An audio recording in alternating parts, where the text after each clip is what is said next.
Right, Tamiya Wild One. This is the original 58050. Recently been restored. I'll just tell you a little bit about it if I may. It's the original chassis, tub and roll cage. It's got new old stock front tyres. It's Rere front wheels because it didn't come with any.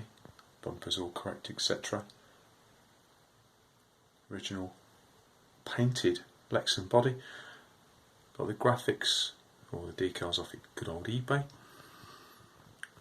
Original driver figure, slightly yellowed, but lovely, lovely detail. Frog dampers. I think I prefer those actually.